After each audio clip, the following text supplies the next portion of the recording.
कैसन पूछता देश पांडे? एक लड़की नहीं मिल रही है, प्रिया सिंह। वो आपके बेटे की गर्लफ्रेंड थी। आपके बेटे के करीबी दोस्तों ने बयान दिया है कि शैलेंद्र ने ही उसे अपने दोस्त के यहाँ बुलाया था, फिर उसके साथ गैंगरेप किया गया।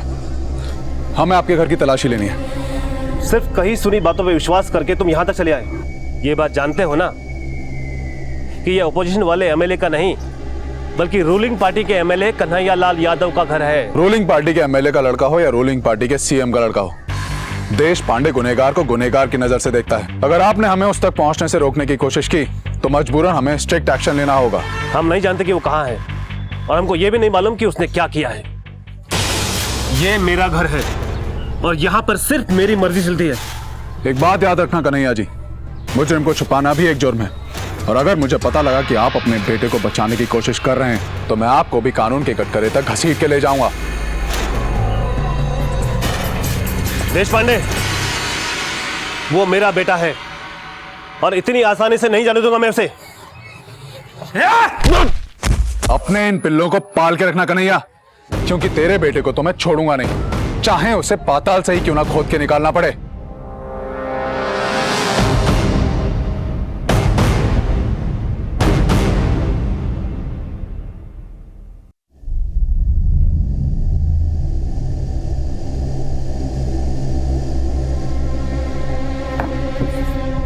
इधर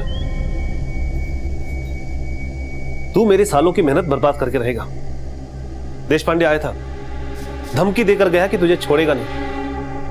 अरे कोई प्रसाद की तरह अपनी गर्लफ्रेंड को बांटता है किसी को? पापा दिमाग घूम गया था, सोचा नहीं था कि इतना बड़ा हो जाएगा। कम से कम इतना तो सोच लिया होता कि तुम्हारी इस हरकत से मेरी कुर्सी और इमेज पे कितना बुरा असर पड़ेगा। सोचा नहीं था, बेवकूफ कहीं का। जी मालिक। हाँ देवेश, एक काम करो, शैलेंद्र के दोस्त जो पुलिस कस्टडी में हैं उनके घर जाओ, फौरन उनके माँ बाप से मिलो, उनसे बात करो, जितना पैसा हो सकता है उतना पैसा उनके मुंह पर मारो, खरीद लो एक एक को, चाहे कुछ भी हो जाए शैलेंद्र का नाम नहीं आना चाहिए कहीं पर। अरे मालिक आप बिल्कुल चिंता न कीजिए, मैं 24 घंटे के अंदर आपको गुड न्यूज देता हूँ। पापा वो प्रिया का क्या करना है?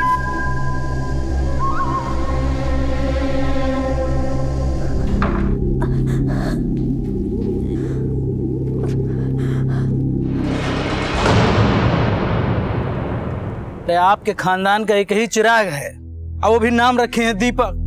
तो आप क्या चाहती हैं कि खानदान का चिराग बुझ जाए? अरे माँ हैं आप चाहती हैं क्या? नहीं ना, प्यार से समझा रहे हैं, मान जाओ। नहीं मारेंगे बम ना तो पूरा घर धुआं धुआं हो जाएगा। अगर शैलेंद्र बाबू के खिलाफ कोर्ट में गवाही दिया तो खत्म कर देंगे सबको।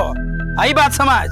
मनीष बाबू ना शैलेंद्र बाबू का दोस्त है, लेकिन ऐसी दोस्ती कौन काम की कि शैलेंद्र बाबू फंस जाए। अब मनीष को बाबू को समझाइए कि अगर शैलेंद्र भैया के खिलाफ कोर्ट में गवाही देंगे तो उनको हो जाएगी जेल, फालतू में खून खराबा मच जाएगा। और विक्रम ना तुम्हारा बड़ा भाई तुमको बहुत प्यार करता है, तुम उसको समझाओगे ना तो मान जाएगा। उसको बोलो शैलेंद्र बाबू खिलाफ गवाही ना दे। नहीं सर, शैलेंद्र को कुछ भी नहीं पता। वो जो भी कुछ हुआ वो प्रिया और हमारे बीच हुआ। प्रिया खुद आई थी उस रात हमारे घर पे पार्टी करने के लिए। सर हमने उसका रेप नहीं किया था, ये सब कुछ प्रिया की मर्जी से ही हो रहा था। हाँ सर, प्रिया अक्सर दीपक से शैलेंद्र के पीठ पीछे मिला करती थी सर। आप चाहे तो उस घर के अड़ोसी पड़ोसी से पूछ सकते हैं। और तो और वो दीपक के साथ सब कुछ कर चुकी थी सर, और उसने उस रात हम सब के साथ भी सब कुछ किया सर। वो ऐसी ही थी सर, इसमें हमारी कोई गलती नहीं है सर। और अब तो पता नहीं कहाँ गायब हो गई है। लेकिन पुलिस को दिए तुम्हारे बयान के अनुसार शैलेंद्र भी इन सब में शामिल था और तुम सब लोगों ने मिलकर प्रिया का रेप किया है। नहीं सर, ये सब देश पांडे सर ने हमें लॉकअप में बहुत मारा, जबरदस्ती हमसे बयान कबूल करवाया। सर ये लोग अपने बयान से मुकर रहे हैं। सर इन लोगों ने खुद मुझे बताया था कि उस रात शैलेंद्र भी इन लोगों के साथ था। मैंने कॉल लोकेशन ट्रेस की है, उस रात शैलेंद्र का लोकेशन भी सेम था। मिस्टर देशपांडे, ये कोर्ट आपको 1 हफ्ते का वक्त और देती है। 1 हफ्ते के बाद आप शैलेंद्र और वाजिब एविडेंस को कोर्ट में लेकर आएं और प्रिया को ढूंढने में थोड़ी तेजी करें, क्योंकि प्रिया के मिलने से ये केस आईने की तरह साफ हो सकेगा। सर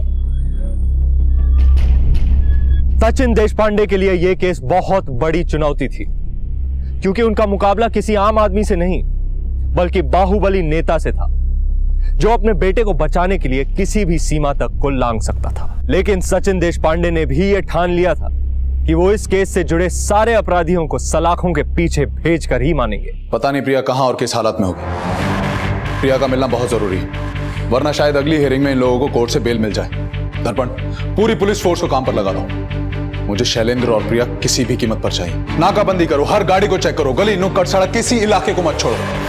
मैं किसी भी हालत में इन लोगों को छोड़ूंगा नहीं।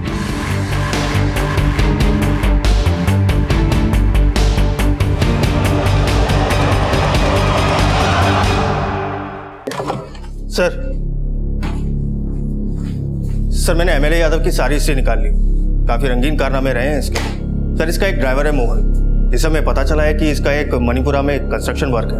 वहीं पास ही में इसने एक रेस्ट हाउस बनवाया हुआ है जहाँ ये अक्सर औरतों के साथ जाया करता है। सर हो सकता है कि प्रिया को भी इन्होंने वहीं छुपा रखा हो।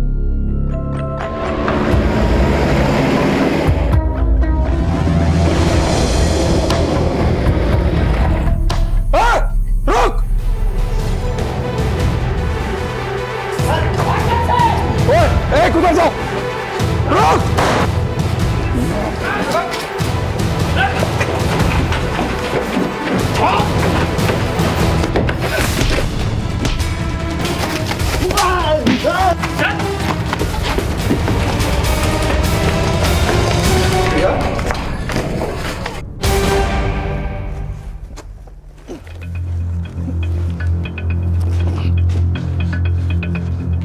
अभी कुछ दिन पहले संदेहास्पद रूप से गायब हुई प्रिया पुलिस को आज मिल गई है। हम आपको याद दिला दें कि ये वही केस है जिसमें कि रूलिंग पार्टी के एमएलए कन्हैया लाल यादव के बेटे शैलेंद्र यादव का भी नाम आया है। ये केस शहर के एसपी देश पांडे के हाथ में है और आज खुद उन्होंने प्रिया को ढूंढ निकाला है। हम आशा करते हैं कि देश की बेटी प्रिया जल्द से जल्द ठीक हो जाए, क्योंकि इस केस में उनकी गवाही की बहुत जरूरत है।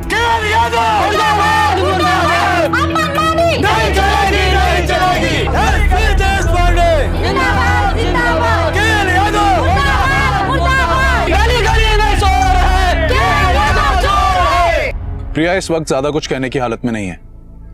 प्रिया ने ही मुझे बताया है कि शैलेंद्र यादव ने उसके भरोसे का फायदा उठाकर उसे दीपक के फ्लैट पर बुलाया था। उन्होंने उसका एमएमएस बनाया और उसे मजबूर किया वहां आने के लिए। उन लोगों ने एक एक करके प्रिया के साथ रेप किया। फिर उसके बाद शैलेंद्र ने भी उसके साथ रेप किया। जिस वक्त प्रिया ने मुझे ये सब कुछ फोन पर बताना चाहा, उस वक्त शैलेंद्र के पिता एमएलए कन्हैया लाल यादव के लोगों ने उसे वहां से उठाया और अपने रेस्ट हाउस लेके गए। जब उन्हें लगा कि प्रिया उनके लिए एक बड़ा खतरा बन चुकी है, तब उन लोगों ने उसको मारने की कोशिश भी की। अभी प्रिया की हालत में सुधार है, लेकिन अभी वो हॉस्पिटल से डिस्चार्ज नहीं हो सकती। अभी भी हम उसके फाइनल स्टेटमेंट का इंतजार कर रहे हैं। सर आपके हाथ अभी तक सैलरी नहीं लगा, ऐसा क्यों? क्या आप अभी भी किसी पॉलिटिकल प्रेशर में हो? खाकी पर खादी कभी भी भारी नहीं पड़ सकती। मैं किसी भी पॉलिटिकल प्रेशर में नहीं हूं। मैं किसी भी हालत में शैलेंद्र को ढूंढकर कोर्ट के सामने पेश करूंगा। कहे थे पहले कि मार दो उसको, अब भुगतो। खुद तो जाओगे जाओगे, साथ साथ में हमारा भी राजनीतिक करियर स्वाहा कर दोगे तुम। क्या हो गया? राजनीति क्या आपको बेटे से ज्यादा प्यारी है? वैसे भी हमारा बेटा जवान हो गया है और जवानी में अक्सर गलतियां हो जाती हैं। आप भी तो अभी तक गलतियां करते आए हैं और बचते आए हैं, तो मेरा बेटा क्यों नहीं बच सकता? मेरा बेटा जेल नहीं जाएगा वो 2 टके की लड़की के लिए। कन्हैया लाल और शैलेंद्र का खेल खत्म हो चुका था और ये बात सचिन देशपांडे जानते थे, क्योंकि प्रिया जो बयान कोर्ट में देने वाली थी उससे पूरा केस साफ हो जाता और उसके बाद कन्हैया लाल और शैलेंद्र दोनों का बच पाना मुश्किल था। सर, सब खत्म हो गया। कुछ खत्म नहीं हुआ प्रिया। तुमने एक बहुत बड़ी जंग जीती है। तुम्हारी वजह से उन बाप बेटों का सच दुनिया के सामने आया है, पर जंग अभी खत्म नहीं हुई है। तुम्हें कोर्ट में सबके सामने उन जानवरों के खिलाफ गवाही देकर उन्हें सलाखों के पीछे पहुंचाना है। Thank you so much sir, मेरी जान बचाने के लिए। वरना मुझे तो लगा था वो लोग मुझे मार ही देंगे। नहीं प्रिया, सॉरी, मुझे बोलना चाहिए। उस रात काश मैं उस इलाके के इतना करीब होता कि समय रहते तुम्हें बचा पाता। हमारी लाख कोशिशों के बावजूद कन्हैया लाल और शैलेंद्र जैसे लोग समाज में खुलेआम घूम रहे हैं। बहुत कुछ बदलना चाहता हूं, पर बदल नहीं पा रहा हूं। मुझे आप पर पूरा भरोसा है सर।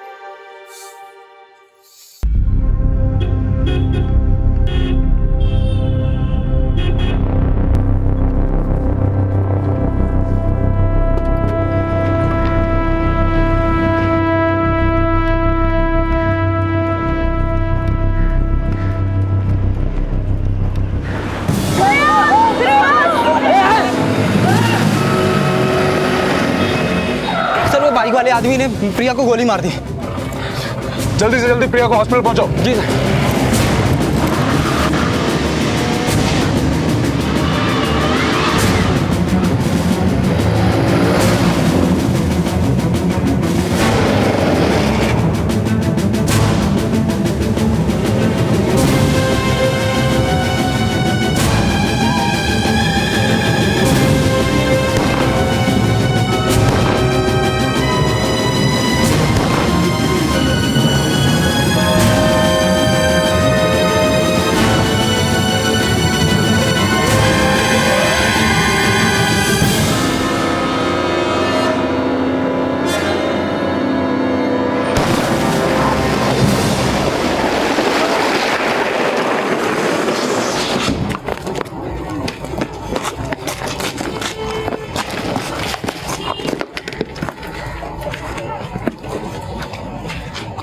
देखिए देश पांडे जी, प्रिया के शरीर से काफी खून बह चुका है। हम ओ नेगेटिव ब्लड अरेंज कर रहे हैं। डॉक्टर साहब आप ब्लड क्यों अरेंज कर रहे हैं? हम ओ नेगेटिव, आप मेरा ब्लड ले लीजिए। गुड, आइए।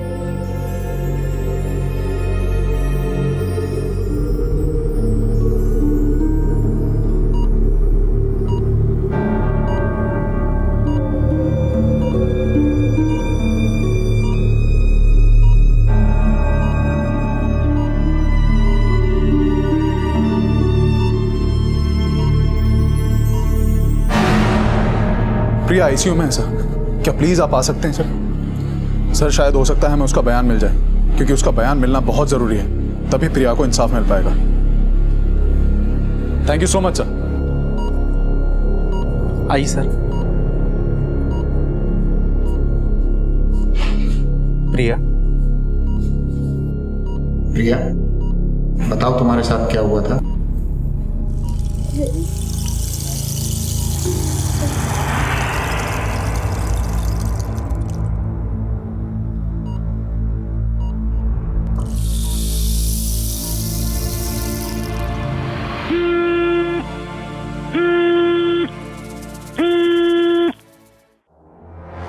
हेलो, हाँ दर्पण बोलो। सर हमारे कुछ कांस्टेबल जो एमएलए यादव के घर पे नजर टिकाए बैठे थे, उन्होंने यादव के घर पे कुछ हलचल नोटिस की है। सर उन्होंने रिपोर्ट किया है कि यादव के घर से कुछ काले शीशे वाली गाड़ियां निकली।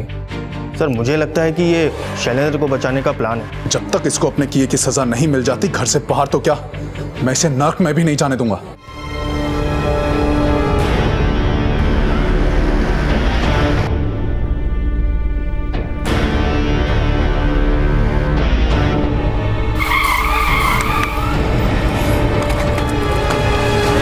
नीचे खोलो, शीशा खोलो। 12। क्या हुआ इंस्पेक्टर? सर हमारे पास ऑर्डर है आपकी गाड़ी चेक करने के।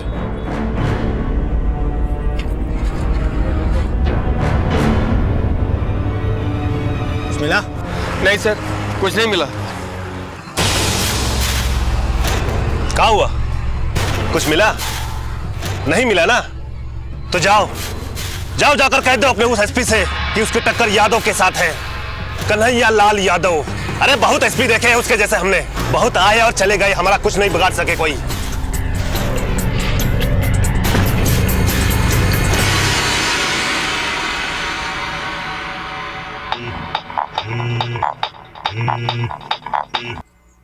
हाँ सर, ये यादव तो बहुत चालाक निकला, खुद गाड़ी लेके निकला है ताकि हमें चकमा दे सके। फिर भी आपके ऑर्डर के हिसाब से हमने 2 कांस्टेबल छोड़ दिए उसके घर पे नजर टिकाने के लिए। उन कांस्टेबल्स को बोलो कि वो आराम करें, क्योंकि ये शैलेंद्र नाम का चूहा किसी और ही बल से निकला है।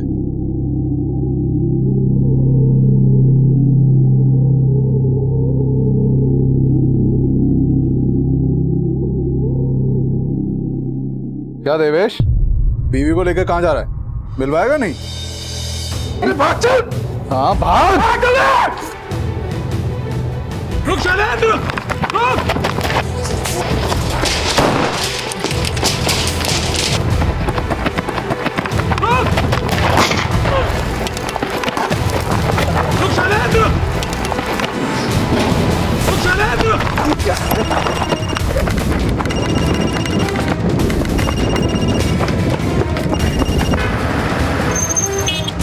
अरे कम से कम फोन तो उठाओ।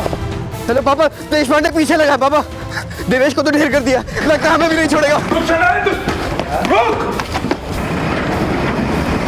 शैलेंद्र, रुक रुक शैलेंद्र, शैलेंद्र रुक जा, नहीं तो गोली मार दूंगा।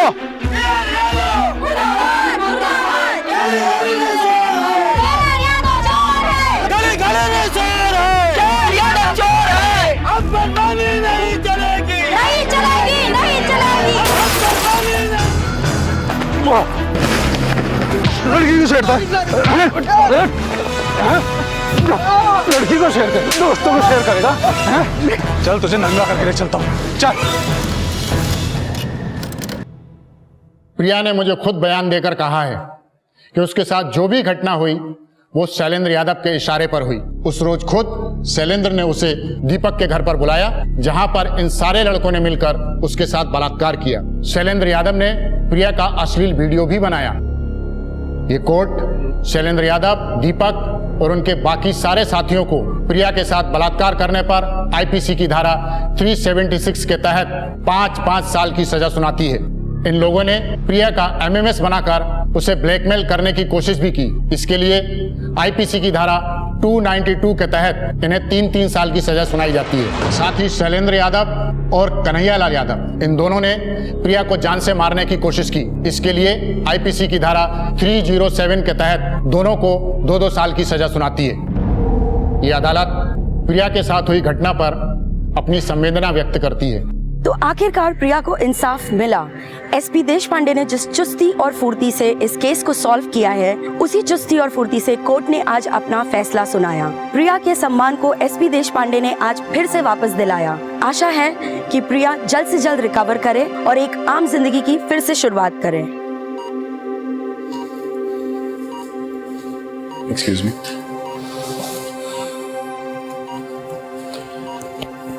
प्रिया कैसी हो प्रिया? मैं ठीक हूँ सर। सर, आपका एहसान मैं कभी नहीं भूल सकती।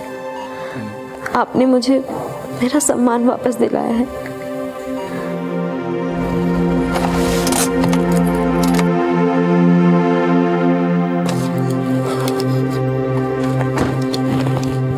सर जय हिंद। जय हिंद सर।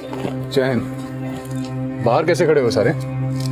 सर हमने सुना है आपने यहाँ से ट्रांसफर ले लिया। सर पूरे डिपार्टमेंट, पूरे शहर के दिल में आपने एक आग पैदा कर दी, वो आग जिससे यादव जैसे लोग जलकर खाक हो गए। अब आप इन सबको छोड़कर जाना चाहते हैं? मुझे तुम सबसे और इस शहर से बहुत प्यार मिला और मुझे इस बात का भी यकीन है कि इस आग को तुम लोग बुझने नहीं दोगे। समाज का जो कचरा हम लोगों ने मिलकर साफ किया है, उसमें तुम वापस गंदगी लगने नहीं दोगे। मेरा क्या है, यहां मेरा काम खत्म। अब अगले शहर में जाकर वहां का कचरा साफ करेंगे। किसी और शहर में किसी शैलेंद्र यादव से किसी प्रिया को बचाना है। जय हिंद सर। जय हिंद। हाल ही में हुए प्रिया रेप केस को सॉल्व करने वाले शहर के एसपी देश पांडे ने शहर से अपना तबादला करा लिया है। उनके जाने से सिर्फ उनके नजदीकी ही नहीं बल्कि पूरे शहर में गमगीन माहौल है। अब देखना यह है कि जिस शहर में उनका तबादला हुआ है। बेटा अजय, तुम अंदर क्या कर देखते क्यों नहीं? अरे मामूली सा बेहोशी का केस और इतनी सारी मशीनों पे बच्चे को उठा के रखा है। अगर तुम नहीं जाना चाहता तो मैं चला जाता हूँ बेटा। मैं प्लीज पापा, कैसे बच्चों जैसी बातें कर रहे हैं आप? एक तो पहले ही इतना टेंशन है। आप यहाँ आइए, आइए शांति से बैठिए यहाँ पर। डॉक्टर साहब। डॉक्टर साहब कैसा है मेरा करण? देखिए, हम अपनी तरफ से पूरी कोशिश कर रहे हैं और इसके अलावा मैं और कुछ नहीं कह सकता। Excuse me. आप लोग करण की फैमिली है? जी हाँ। एग्जैक्टली क्या हुआ? हर साल छुट्टियों में मेरा बेटा करण अपने दादा दादी के पास भोपाल जाता है। इस बार भी वही उसे छोड़ने आ रहे थे जब ये हादसा हुआ। एक्चुअली इंस्पेक्टर साहब, अजय और करण तो ये चाहते थे कि हम लोग प्लेन से वापस आए। टिकट भी बुक थी। मैंने ही जिद की थी ट्रेन से चलने के लिए।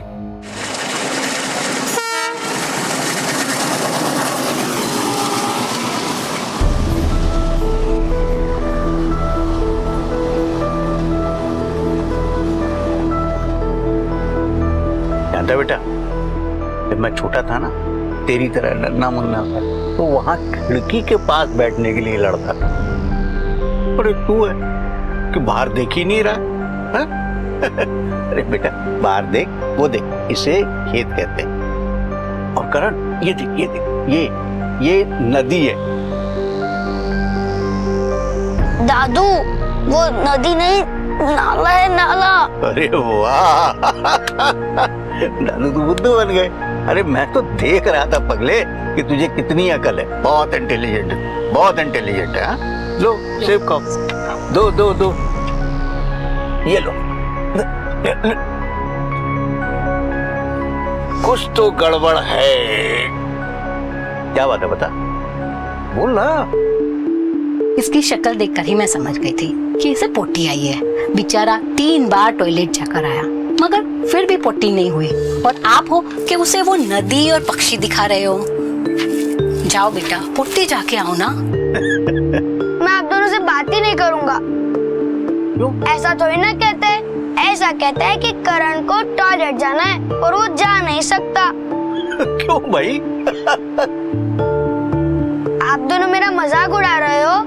मैं आप दोनों से बात ही नहीं करूंगा और नहीं कुछ खाऊंगा। पर बेटा एक बात बताओ, जब तुम 3 बार गए तो किया क्यों नहीं? दादू आपको पता है ना ट्रेन का टॉयलेट कितना गंदा है, और उधर तो सीट भी नहीं है और ट्रेन ऐसे ऐसे ऐसे हिल रही है। अच्छा खासा प्लेन का टिकट बुक कराया था, आप भी ना हमेशा। अरे भाई भारत भ्रमण का मजा जो ट्रेन में है वो प्लेन में कहाँ है? और करण को भी तो ये सब देखना चाहिए ना। क्यों बेटा, जो अपनापन ट्रेन में है तो तुम्हारे प्लेन में कहाँ है?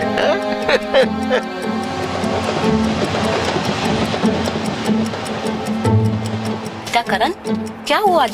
क्या कंट्रोल कर रहा हूँ। अरे बेटा जब मैं भी बच्चा था ना तो मुझे भी ये प्रॉब्लम होती थी। अब मैं तुझे एक ट्रिक बताता हूँ, चल चल आजा उठ। नहीं दादू। अरे आओ मेरा बच्चा ले, बच्चा ले, चलो लो लो, चलो चलो चलो दादू के साथ चलेंगे चलेंगे चलेंगे चलेंगे।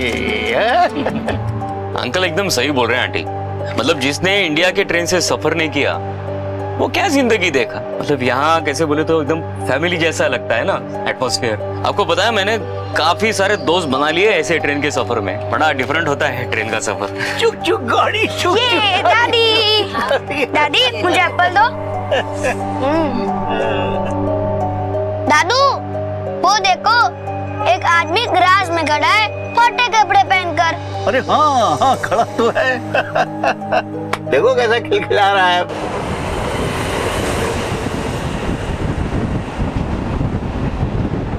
20-21 नंबर खाना आपका दे दो।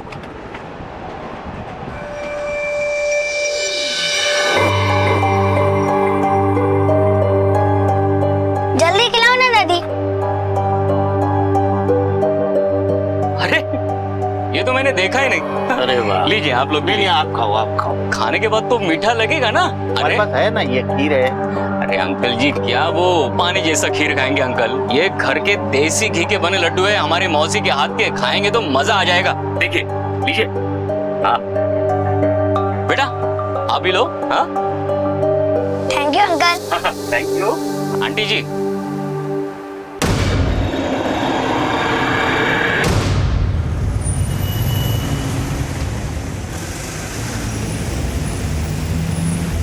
वो अंकल उठिए, स्टेशन आ गए, कंबल चाहिए। हम बेहोशी में सोते ही रह गए। सारी ट्रेन खाली हो चुकी थी, करण के मुंह से झाग निकल रहा था, सारा सामान गायब था। ये सब मेरी वजह से हुआ इंस्पेक्टर। एक अजनबी पे भरोसा कर लिया था मैंने, और देखिए बदले में उसने हमें क्या दिया। सारा परिवार तितर बितर हो गया मेरा। मेरा करण अंदर मशीनों के सहारे पड़ा। उस आदमी का नाम याद है आपको? अरे नाम पूछा होता इंस्पेक्टर तब तो याद रखता ना। उसका बर्थ नंबर याद है?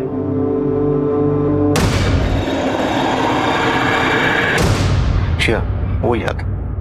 जिंदगी एक यात्रा है, एक जर्नी है, पर सरल सपाट सड़क नहीं। कहीं ऊबड़ खाबड़, कहीं हिचकोले, कहीं कच्ची कहीं पक्की। और कभी कभी तो ऐसे मोड़ आ जाते हैं कि अगर आप सतर्क ना रहें तो सीधे खाई में जा गिरे या फिर सामने से आती तेज रफ्तार गाड़ी से ही टकरा जाए। 8 साल का करण भी एक यात्रा पर निकला था, एक सुखद यात्रा पर एक अनजाने मोड़ पर कुछ ऐसा हुआ कि एकाएक होश उड़ गए।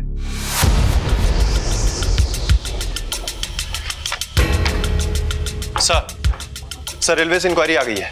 ये देखिए, इसी आईडी से उसने ऑनलाइन टिकट बुक किया था सर। सुनील दीक्षित, पनवेल।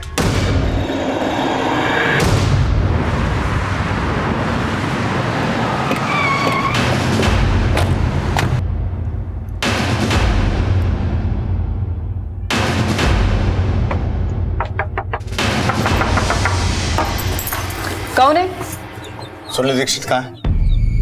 तो साहब अंधेरी गया है, उधर कोई तो इंटरव्यू ऐसा बोल के गया मेरे को। क्यों साहब, कोई गड़बड़ हुआ क्या? कुछ किया क्या वो? भोपाल क्या करने गया था? भोपाल में इंटरव्यू के लिए गया था। उधर मौसी भी रहती है ना, तो बोला कि दोनों काम हो जाएगा। बहुत इंटरव्यू देता है ना। अंधेरी कब गया? क्या लगता है वो तुम्हारा? मेरा आदमी लगता है साहब। अंधेरी आज सुबह गया, बोला कि भोपाल का नौकरी तो जमा नहीं उतना, लेकिन इधर का नौकरी जरूर जमेगी। बहुत खुश था साहब, और किधर से तो जुगाड़ करके 25,000 रुपया भी लेके गया है। 25,000? नंबर दो उसका। 99। The number you have called is currently switched off. Sir ये नंबर तो स्विच ऑफ है। वो साहब उसका ना फोन का बैटरी चार्ज नहीं हो पाया था, इसके लिए बंद आ रहा होगा। और वो ट्रेन में भी चार्ज नहीं कर पाया, फिर घर में भी तो 2 मिनट के लिए आया ना, तो उतना ही देर चार्ज किया वो। अंधेरी में कहाँ गया वो? बोल के नहीं गया मेरे। उसका फोन आया तो हमें बताना, और तुम दोनों शहर छोड़ के जाने की कोशिश मत करना। हो सर। चलो, कुछ लोगों को सिविल में यहाँ रख दो, 24 घंटे नजर रखो इन पे। इसका फोन ट्रैक करो, सर्विलेंस पे डाल दो, पड़ोसी से ही पता करो, कुछ ना कुछ तो मिलेगा। Okay sir. अपराध की तस्वीर चाहे कितनी ही घिनौनी क्यों ना हो, लेकिन अपराधी का छल, उसका नकाब अक्सर बहुत आम होता है। इसीलिए तो वो बड़ी आसानी से भीड़ में खो जाता है। दीक्षित का परिवार था, बीवी थी, एक आम औसत जिंदगी का संघर्ष था, लेकिन इस वक्त वो लापता था और पुलिस ने उसके घर के इर्द गिर्द पहरा डाल दिया था। 48 घंटे गुजर गए थे, लेकिन इंटरव्यू के लिए निकला आदमी अब तक घर नहीं लौटा था। हो ना हो उसे पुलिस के आने की खबर मिल गई थी। कहां था दीक्षित इस वक्त? और अगर उसे पुलिस की खबर मिल गई थी तो यह खबर उसे किसने दी थी? उसकी पत्नी ने। क्या बोला था तूने? तेरा पति इंटरव्यू देने को गया है? कितना टाइम लगता है इंटरव्यू देने में? देख, अगर तू पुलिस को बेवकूफ बनाने की कोशिश करी है तो याद रखना, बहुत बुरी तरह से फंसेगी तू। भाई क्यों बेवकूफ बनाएंगी साहब? भाई तो खुद ही से 2 दिन से ढूंढ रही है। कल रात को पुलिस स्टेशन में उसका लापता होने का रिपोर्ट भी ले गई। मैं तो खुद ही आपको हाथ जोड़ के विनती करती साहब, मेरे पति को ढूंढने में मेरा मदद करो। वो तो हम ढूंढ लेंगे, जहां भी छुपा है वो, लेकिन अगर अपनी मर्जी से आया तो इसमें उसकी भलाई है।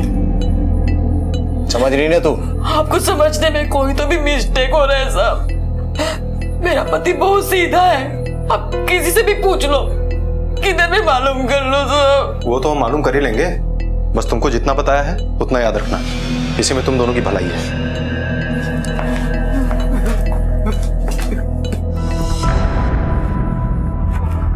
Gopal,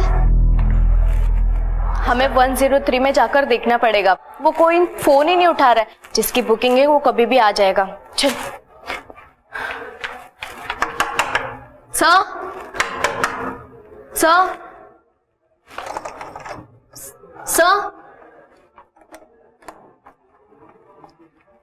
I am so sorry sir.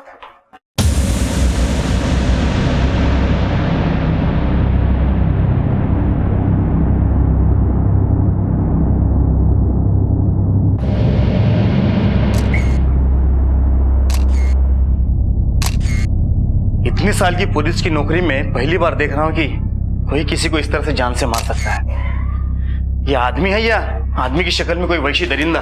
Sir, सब जगह देख लिया लेकिन कहीं कुछ नहीं मिला।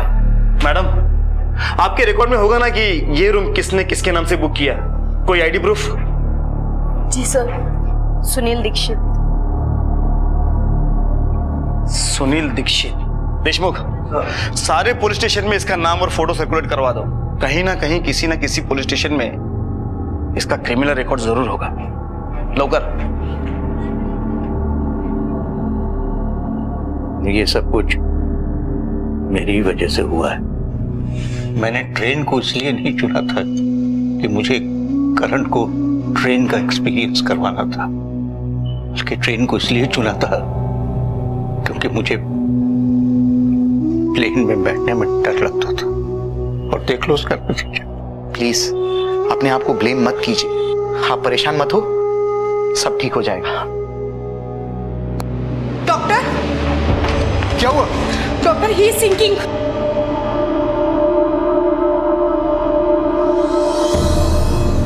सर, ये आईडी इसी का इस्तेमाल किया था उसने होटल में कमरा बुक करने के लिए।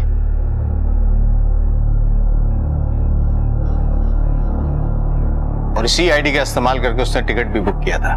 ये सुनील दीक्षित एक ही आदमी है जिसने ट्रेन में रॉबरी की और होटल में उस औरत और उस बच्ची का कत्ल किया। सर, यही इंफॉर्मेशन देने के लिए मैं आपके पास आया था।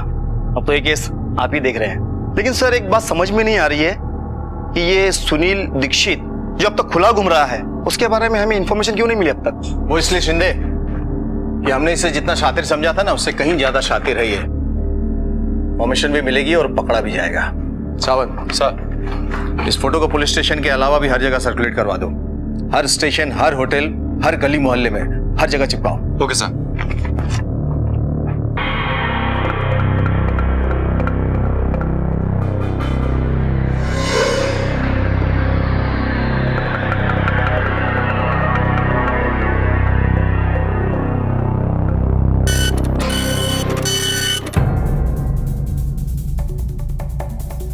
बहुत हो गया आराम, अभी थोड़ा हाथ पैर हिलाओ और जैसे ही सुनील दीक्षित का पता चलता है तुरंत मुझे बताओ।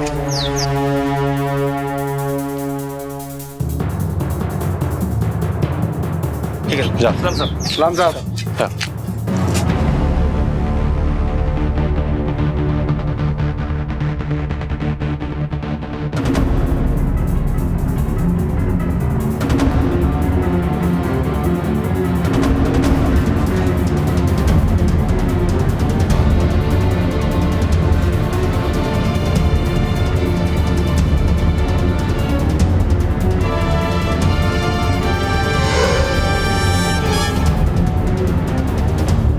ठीक है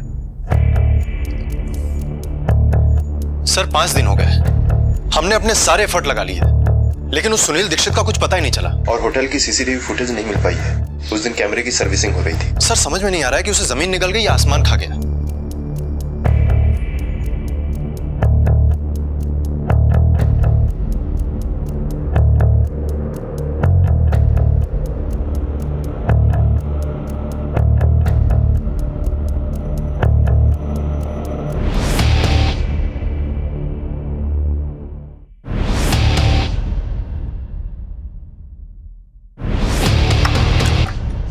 सॉरी सर।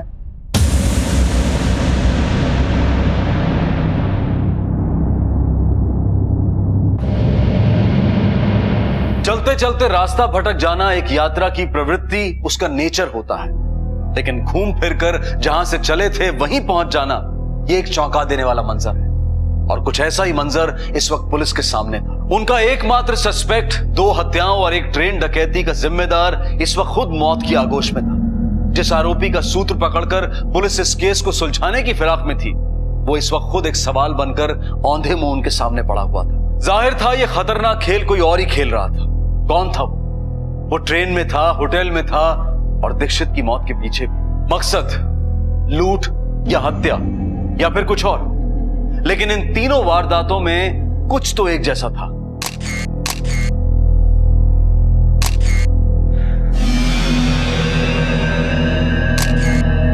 पिछले दोनों बार की तरह इस बार भी सब कुछ सेम है। इस बार भी बॉडी के पास से कुछ नहीं मिला है, ना फोन, ना आईडी, ना पर्स, कोई सामान नहीं है सर। सीसीटीवी फुटेज चेक करो। इसके होटल बुक करने से रूम थाने तक कौन गया कौन आया सब। Okay sir. एम्बुलेंस बुला लो। Okay sir. ये देखिए सर, ये रूम पता है सुनील दीक्षित के नाम से। नहीं सर, सुनील दीक्षित नहीं, ये रूम विलासराव पाटिल के नाम से रजिस्टर था। ये देखिए उसका आईडी जो उसने दिया था। सर पुणे। Okay sir.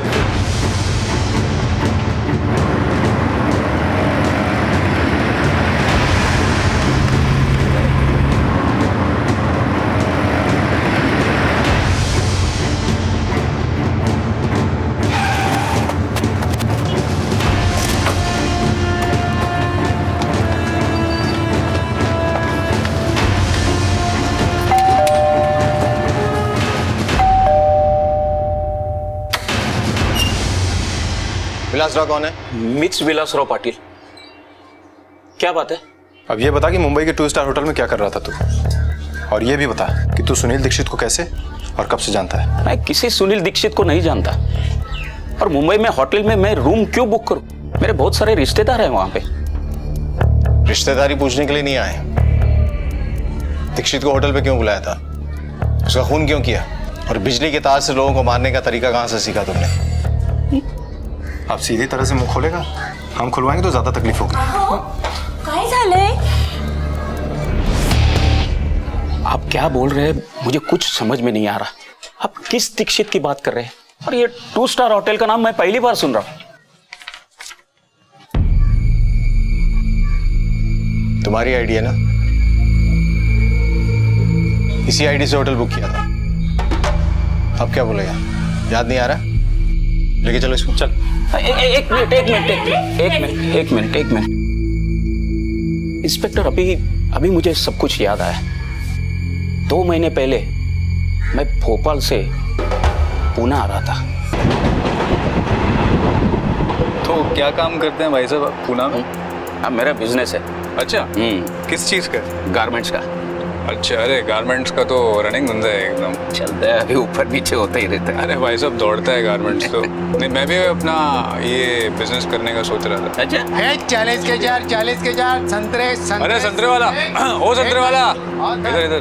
40 के चार संतरे। 4 लूट रहे हो तुम पब्लिक को। अरे साहब, इतना माल महंगा आ रहा है आगे से। बारिश नहीं हुआ ना, संतरा ही नहीं है मार्केट में। चलो 4 दो। ये लो, आओ घूम के देता हूँ पैसा। 40 के चार। लीजिए ना आप ही लीजिए। नहीं आप। अरे लीजिए मैं लेता हूँ। अरे लीजिए ना।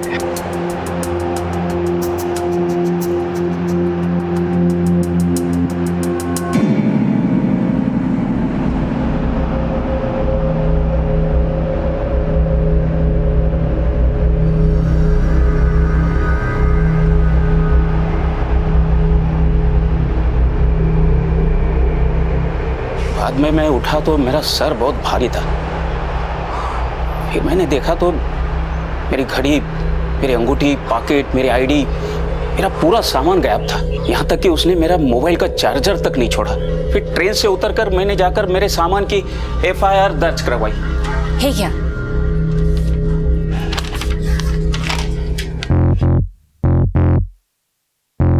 अगले कुछ दिनों तक बिना पुलिस को बताए कहीं नहीं जाओगे। क्रॉस चेक करो इसको।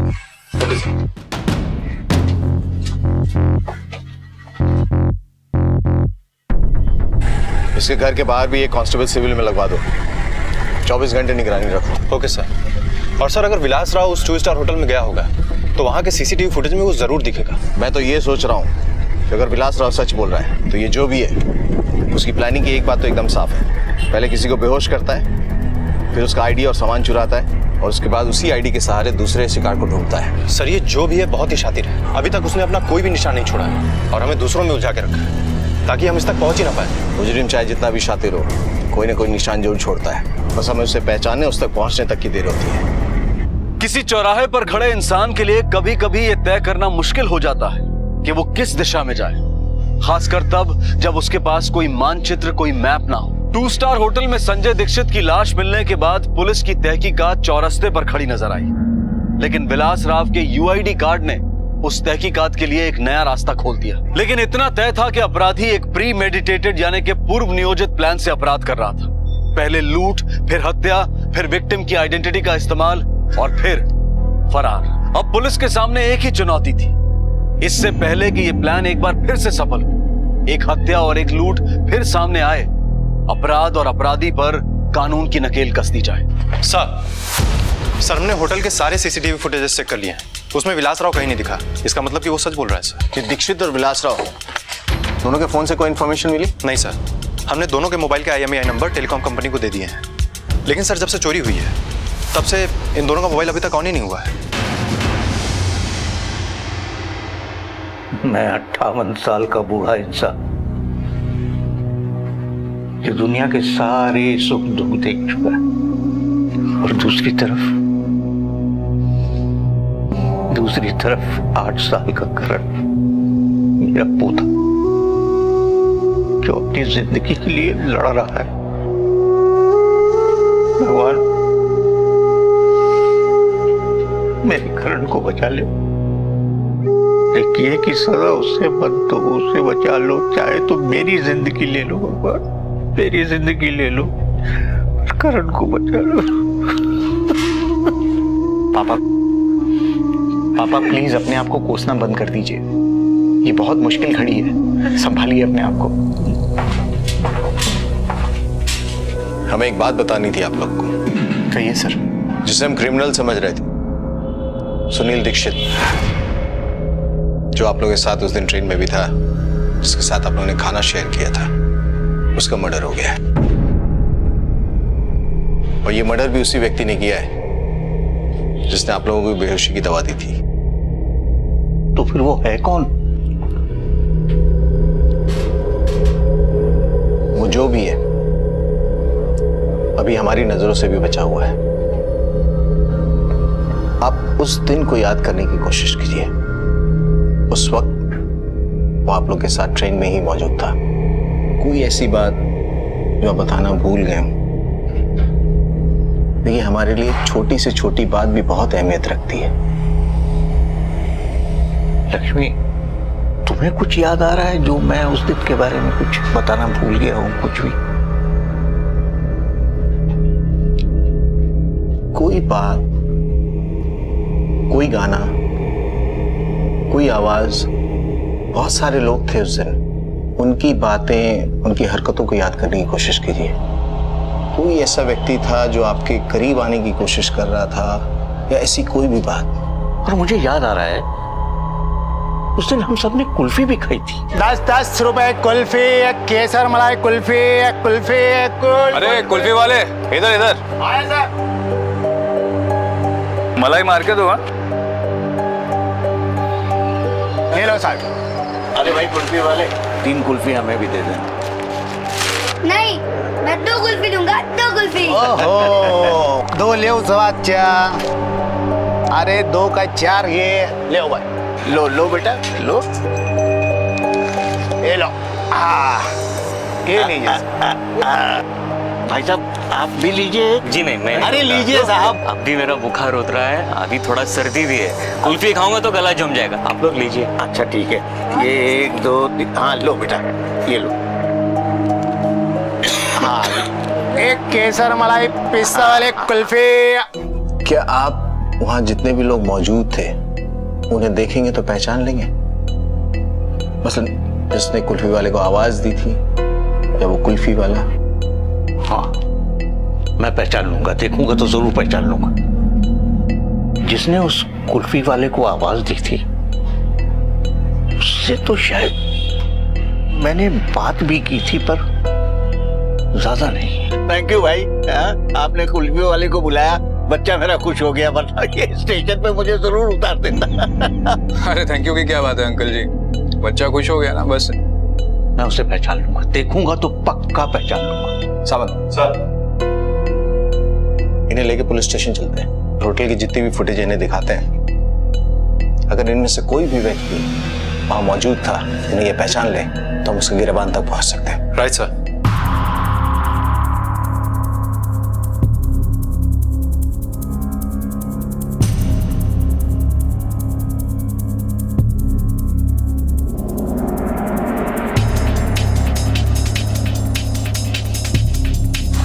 नहीं इंस्पेक्टर, इन सब में कोई नहीं।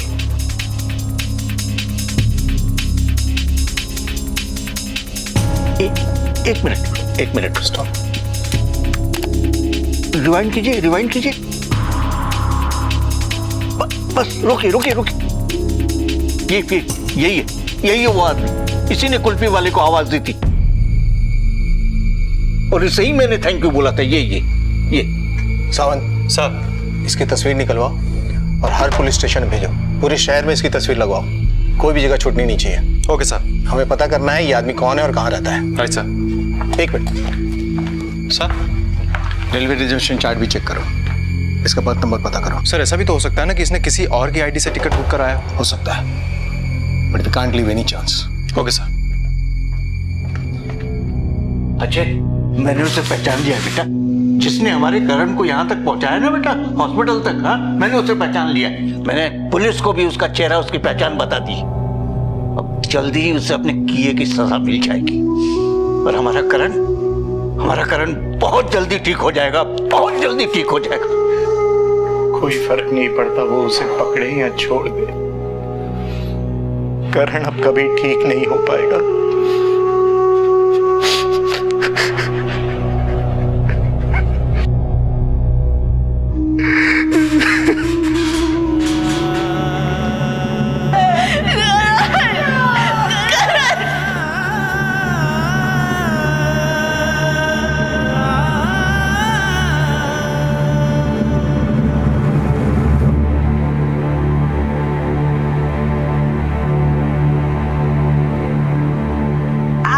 मजाक उड़ा रहे हो। मैं आप दोनों से बात ही नहीं करूंगा और नहीं कुछ खाऊंगा। मैं 2 कुल्फी दूंगा, 2 कुल्फी।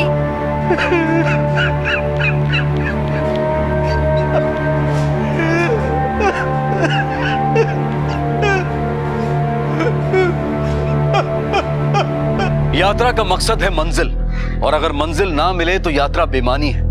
और अगर राह में कोई हमसफर खो जाए तो कुछ पलों के लिए यात्री और रास्ते दोनों अंधकार में डूब जाते हैं। हॉस्पिटल में जिंदगी और मौत के बीच जूझते मासूम करण ने आखिर दम तोड़ दिया। उसकी मौत ने उम्मीद की रोशनी में जीते उसके परिवार, खासकर उसके दादा को सदमे के अंधकार में डुबो दिया। अभी अभी तो दादा ने सीसीटीवी फुटेज में असली मुजरिम को पहचाना था और उन्हें लगा था कि अब ये सिर्फ केस ही नहीं सुलझेगा बल्कि करण भी अपने घर लौट आएगा, और पुलिस की तहकीकात भी अब सही अंजाम की तरफ चल पड़ी थी। पर करण की तरफ आती मौत को कोई नहीं रोक सका, लेकिन कई और मासूमों की तरफ बढ़ते उस शातिर अपराधी के कदमों को पुलिस शायद अब रोक सकती थी। सर विलास राव के मोबाइल पर हरकत हुई है, उसी नंबर पे जिसका IMEI नंबर हमने टेलीकॉम कंपनी को दिया था। सर फोन 2 दिन पहले एक्टिव हुआ है, वो भी 5 मिनट के लिए। उन 5 मिनटों में हजारों मैसेजेस आए हैं सर, ज्यादातर कंपनी के प्रमोशनल मैसेज। मतलब हमारे मतलब का कुछ भी नहीं मिला है सर। उन मैसेजेस में से एक मैसेज केबल कंपनी का भी था। ये रहा उसका एड्रेस। अपना पुराना हिसाब मांग रहा था, वरना कनेक्शन काट देता। सर मोबाइल फोन भी इसी लोकेशन पे ऑन हुआ है, नायगांव ईस्ट। इसको पहचानते हो? अरे साहब, इसको कैसे नहीं पहचानेगा साहब, मेरा 6 महीने से पैसा रोक के रखेला है। फैसले के लिए फोन करता हूँ साहब, फोन उठाता नहीं साहब। इसके फिर उसको मैसेज भी किया, लेकिन मैसेज का भी कोई जवाब नहीं। इसका नाम क्या है? इसका नाम है विनय गुप्ते। क्या विनय गुप्ते? एड्रेस बताओ। अरे बाजू में तो देता हूँ सबको, लिख के देंगे क्या आपको? हाँ बिल्कुल लिख के देता हूँ साहब, आपको मैं लिख के देता हूँ साहब। बहुत लोचा करता है साहब, बहुत लिचड़ आदमी है साहब, एकदम फटा फैला है साहब। हाँ साहब देता है, बहुत खोज के देता है साहब। इसको सजा देंगे ना साहब आप, तो मेरे को दिल में बहुत ठंडा लगेगा साहब। मेरा भी पैसा खा के बैठा है। ये लीजिए साहब, ये। Thank you.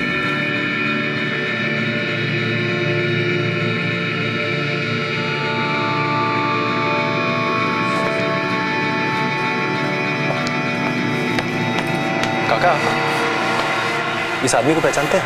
हाँ, इसे सामने रहता है। अच्छा, आज दिखा था या नहीं दिखा था? हाँ, आज सुबह देखा था। सर, आज सुबह विनय यही था।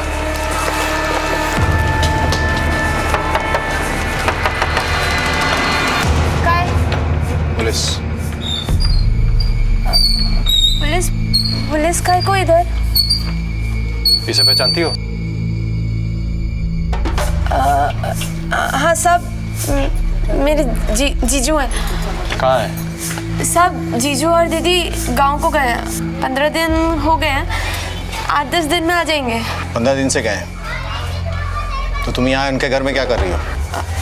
अंदर कौन कौन है? और सब और कोई नहीं है साहब, मैं अकेली हूँ साहब। मैं और मेरी बेटी इधर ही रहते हैं। मेरा हस्बैंड नहीं है ना साहब, उसको ऑफ हुए बहुत टाइम हो गया, तो मेरी बेटी भी उनके साथ ही गांव को गई है साहब। तुम्हारी बेटी की उम्र क्या है? साहब पिछले महीने 7 साल की होगी। अपनी बहन और बेटी की तस्वीर लाओ। साहब तस्वीर मैं कहाँ से लाऊंगी साहब, तस्वीर नहीं है। मतलब तुम यहाँ रहती हो, वो लोग यहाँ रहते हैं, उन दोनों की तस्वीर नहीं है? सब तस्वीर है ना साहब, वो तस्वीर वो गांव को लेकर गए साहब। देखो, अगर तुम फोटो लाओगी तो ठीक है, हम अगर ढूंढेंगे तो तुम्हें तकलीफ होगी। सब आप काहे को तकलीफ करते सब? मैं ढूंढती हूँ ना सब।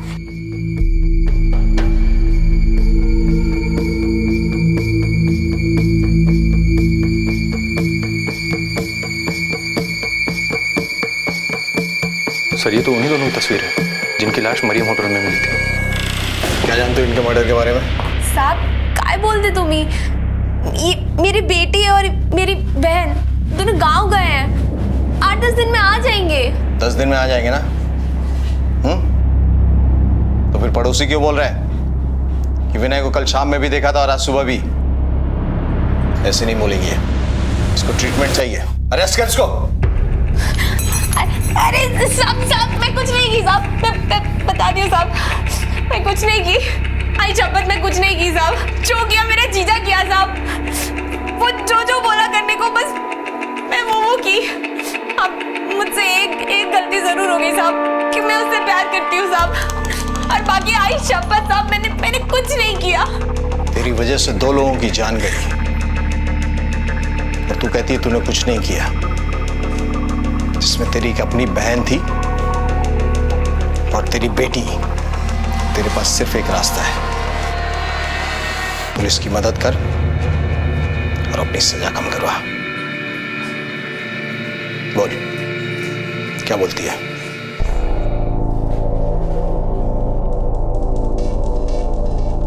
हाँ बोल। किधर है तू? क्यों, क्या हो गया? तेरे को पता है क्या, पुलिस आई थी, पूछताछ करी थी तेरे बारे में। तू देख, तू अब जल्दी से घर आ जा, अभी हमें निकलना पड़ेगा। पता चला फिर से आ गई तो? सुन तू डर मत, मैं आता है अभी।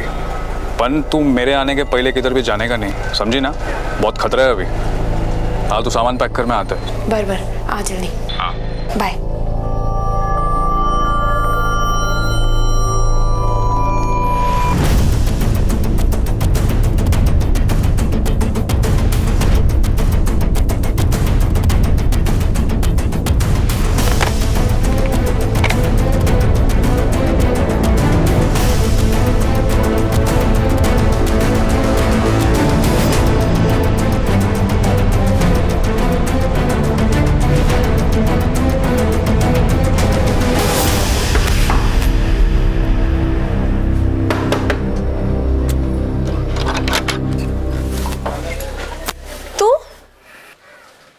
क्या कर रहा है?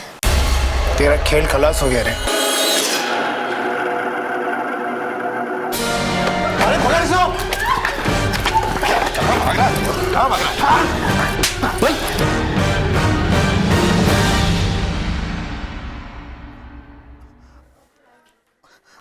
मैं तो वही कर रहा था साहब जो मेरे को विनय बोल रहा था। मेरे को फोन करके बुलाया साहब और मेरे को ये बैग दिया और बोला इसका गेम बजाने का है और गेम बजाने के बाद इधर से कल्टी हो जाएंगे, किधर तो भी निकल जाएंगे। मेरे को स्टेशन पे आने को बोला साहब। मेरा इससे कोई वास्ता नहीं साहब, सब वो विनय का लफड़ा है साहब। वो खुद तो भाग गया साहब, मेरे को फंसा गया इधर। अबे कौन सा स्टेशन गया?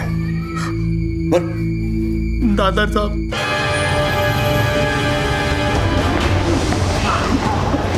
मुकेश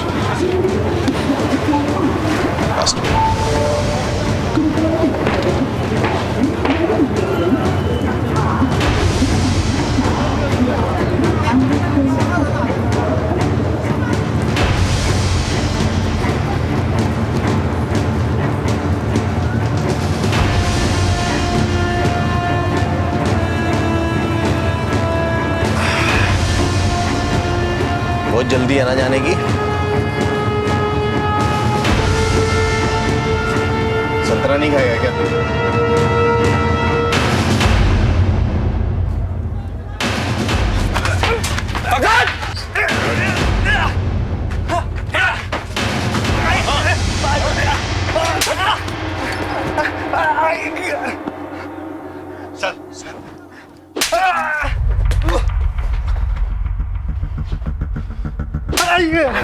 लगा तेरे को बच जाएगा।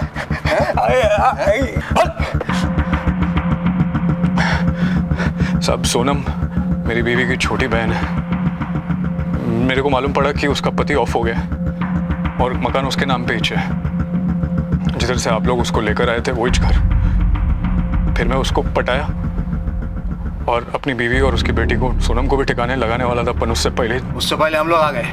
ट्रेन रॉबरी कौन करेगा? तू है इलेक्ट्रिशियन, सोचता कैसे ये सब?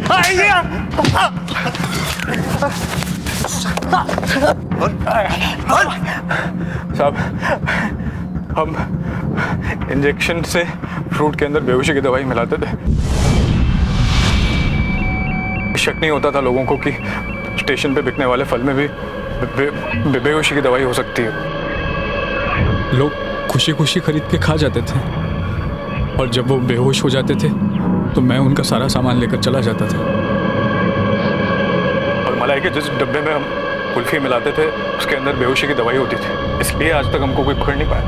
ये सब तो समझ में आया। सुनील दीक्षित को क्यों मारा तूने? वो अपनी गलती से मारा साहब। मैं सिर्फ उसे बेहोश करना चाहता था, लेकिन उसने कुल्फी नहीं खाई। आप भी लीजिए। जी नहीं, मैं अरे लीजिए साहब। अब भी मेरा बुखार उतर रहा है, अभी थोड़ा सर्दी भी है, कुल्फी खाऊंगा तो गला जम जाएगा। मेरे को बस उसका आईडी चाहिए था।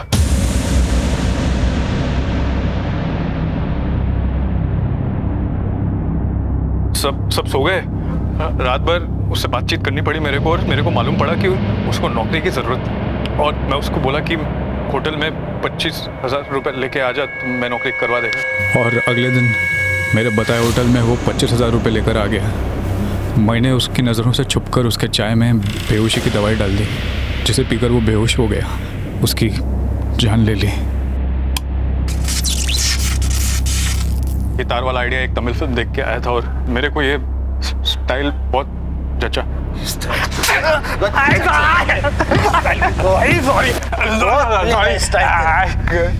सॉरी साहब। तेरे जैसे जल्लाद को तो सीधा फांसी पे लटकाना चाहिए।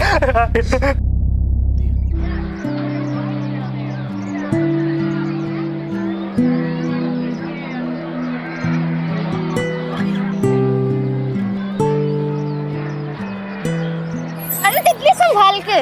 अरे दीदी क्या हो गया आपको? हर बार यही बोलते हो।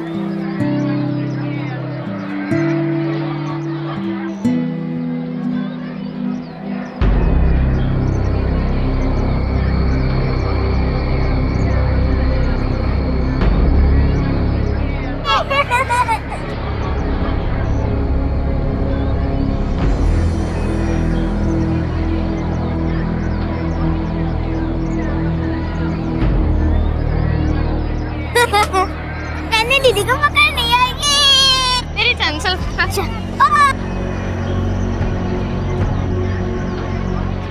यार, आज तो बड़ी रौनक है इतने। बढ़िया यार, और जिन्ने बच्चे जिन्नी खेल कूद उन्ना बढ़िया है। सही पाजी।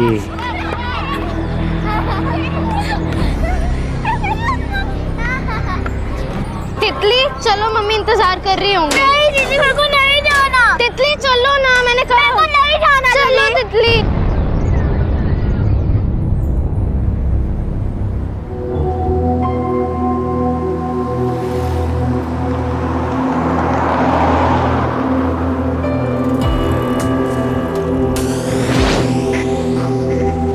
एक्सक्यूज मी बेटा जी।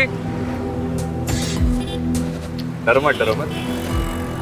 आपको ये ड्रेस पता है?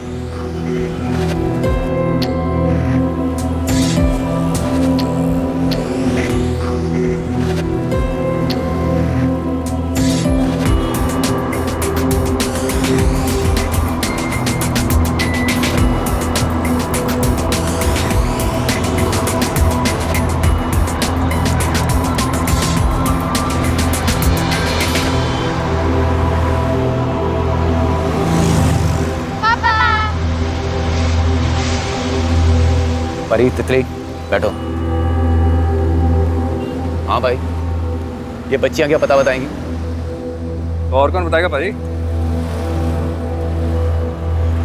भाई मतलब ये थे, और कोई दिखाई नहीं ना, इस करके बच्चियों से पूछ लिया। आप बता दो। नहीं पता।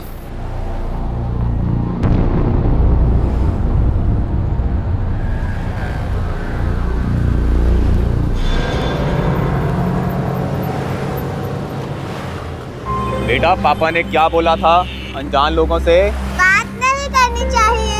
हाँ पापा, मैं भी उन अंकल को यही बोलने वाली थी।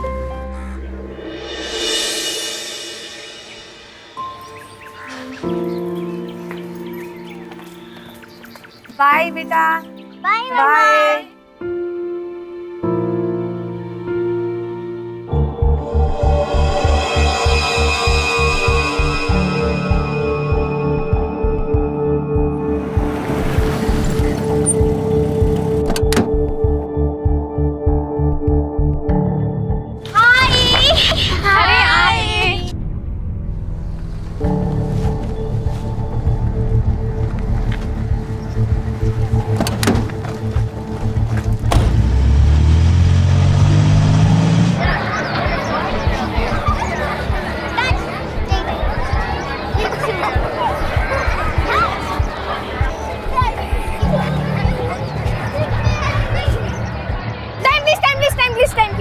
तितली का भी टाइम प्लीज। मम्मी ने कहा था ना जल्दी घर जाना है।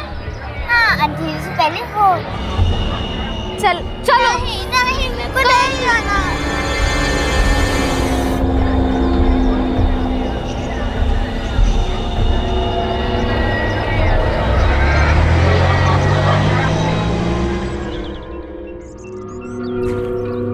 चल जल्दी घर चल, रात होने वाली है। तुझसे क्यों डर रहे हो दीदी? मैं तो अटेंड हूँ ना।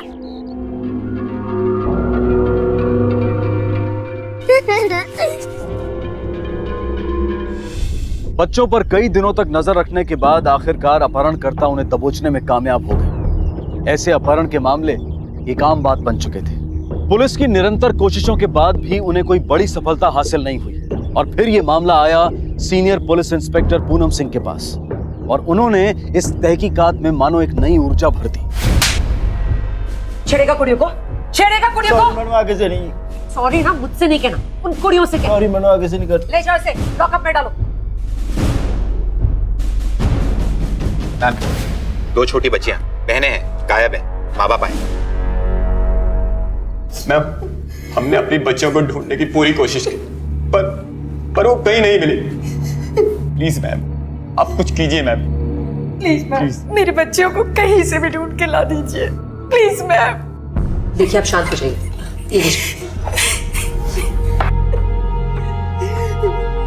और शांत होकर मुझे बताइए कि आपने अपनी बच्चियों को आखिरी बार कब देखा था? मैम, रोज की तरह वो पार्क में खेलने के लिए गए थे लेकिन वापस ही नहीं आए। जन सेवा कर रहे हैं हम। अरे इतने पैसे कहाँ से लाएंगे? आप करो सेवा, हमको हमारा धंधा करने दो।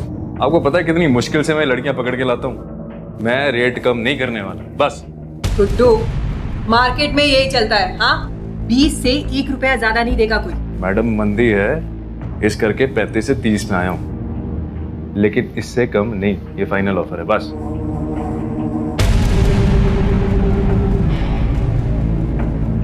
मैडम जी, इतना क्या सोच रहे हो? वो कस्टमर मैंने लाके देने आपको। हर महीने मैंने पैसे निकलवाने उनसे। और आपको प्रॉब्लम क्या है? ठीक है, 30 से। ये हुई ना बात। आ जाओ, दिखाता हूँ।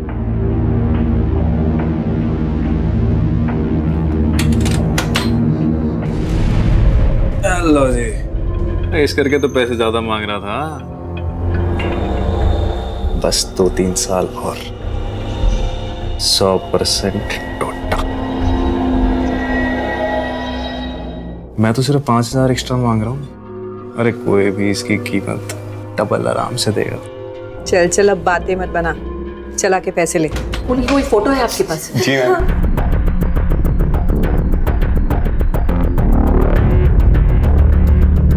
जब आखिरी बार आपने उसे देखा था तो दोनों ने क्या पहना था? मैम, बड़ी वाली ने ब्लैक कलर का टॉप और ग्रीन कलर की स्कर्ट पहनी हुई थी और छोटी ने पिंक कलर का टॉप और शॉर्ट जीन पहनी हुई थी। Ma'am yes ma'am. Please ma'am, मेरे बच्चों को कहीं से भी ढूंढ के ला दो। ठीक है, हम अपनी पूरी कोशिश करेंगे कि आपकी बच्चियां आपके पास जल्द ही लौट आए।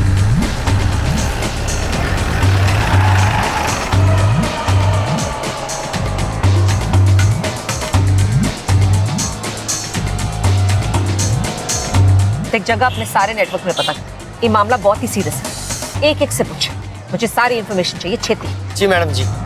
चलो सर, टीम बढ़ा दी है और सारे खबरों को हमने एक्टिवेट भी कर दिया। रिजल्ट सिंह, मुझे अपडेट्स नहीं रिजल्ट चाहिए। जी सर। लेटेस्ट आंकड़े देखे हैं आपने? इस किडनैपिंग में रैंसम की मांग नहीं हुई है।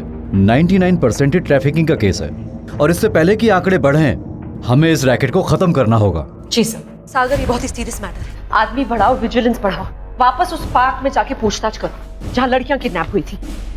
देखो, दबाव डालो, लोगों को तोड़ो, कोई ना कोई अपना मुंह जरूर खोलेगा। Yes ma'am.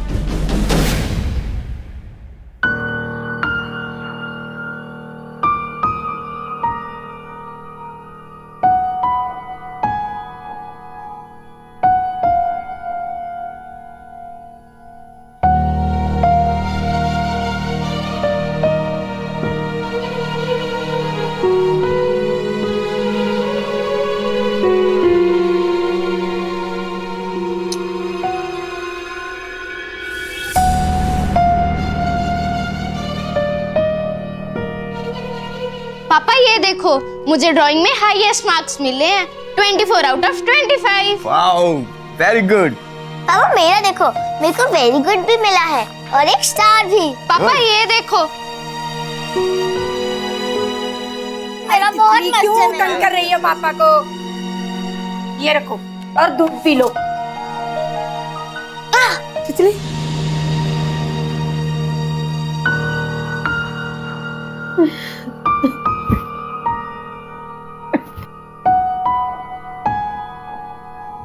हमारे देश में बाल मजदूरी एक कानूनी अपराध होने के बावजूद आए दिन कई लोग नाबालिग बच्चों से काम करवाते हैं। और इतना ही नहीं, ये लोग ये अपराध करके बच भी जाते हैं। लेकिन सीनियर इंस्पेक्टर पूनम सिंह ने इस जुर्म को जड़ से उखाड़ने का संकल्प किया था और अपने इस संकल्प को पूरा करने के लिए उन्होंने और भी कड़ा रुख अपनाया। जानकारी इकट्ठा करने के लिए पुलिस ने पूछताछ के दौरान लोगों पर ज्यादा दबाव डाला और आखिरकार चाट वाले ने अपना मुंह खोला।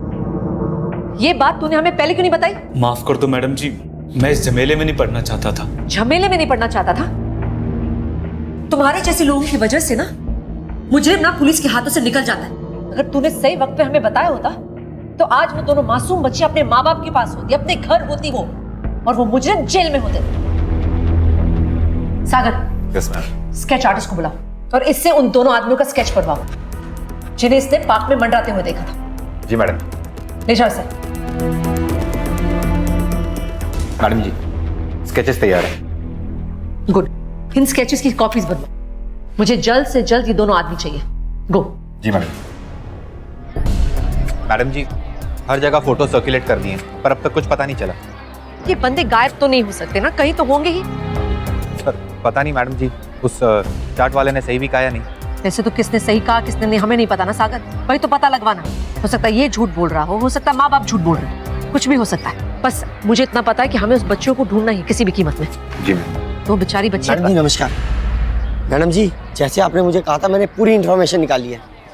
ये बंदा तो यहाँ नहीं देखा किसी ने, पर जो ये बंदा है ये यहाँ पे लोकल रहने वाला है। मैडम जी, यहाँ पक्का नहीं रहता, ये यहाँ आता जाता रहता है जी। कहाँ मिल सकता है ये? मैडम जी, एक जगह है पर आप वहाँ जाना पसंद नहीं करेंगी। साफ साफ गल कर। जी, इसका मेन स्ट्रीट में आना जाना बहुत है, वहाँ ये रंगरलियाँ बनाने आता है। Senior inspector Poonam Singh undercover यानी कि भेस बदलकर अपने मिशन को अंजाम देने के लिए जानी जाती थी और इस बार भी उन्होंने यही पैतरा अपनाया और विजय की तलाश में उन्होंने भेस बदलकर वैश्यालों की गलियों के कई चक्कर लगाए। काफी वक्त तक कोई कामयाबी नहीं मिली, लेकिन उनका हौसला नहीं टूटा और परिणामवश आखिर उन्हें सफलता हासिल हुई।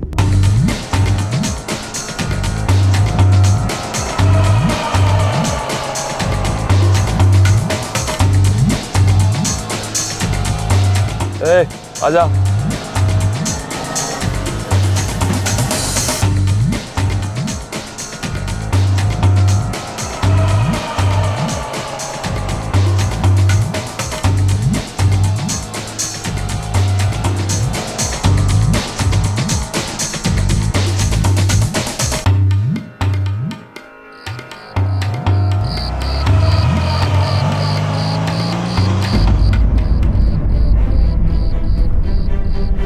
रेडी सागर?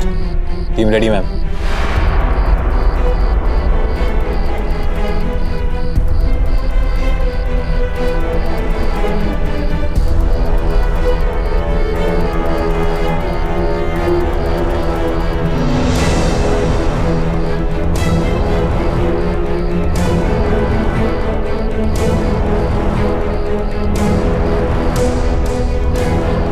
तुझे तो पहली बार देख रहा हूँ, पर तू तो बड़ा मजा हुआ खिलाड़ी लग रहा है मुझे।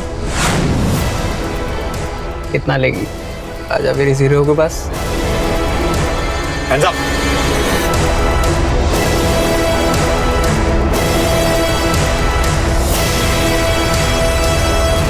बताता हूँ मैं सब कुछ बताता हूँ मैं गुड्डू के बारे में ज्यादा नहीं जानता। मुझे ये पता है कि वो किसी प्लेसमेंट एजेंसी में काम करता है चंडीगढ़ में, लड़के किडनैप करके भेजता है।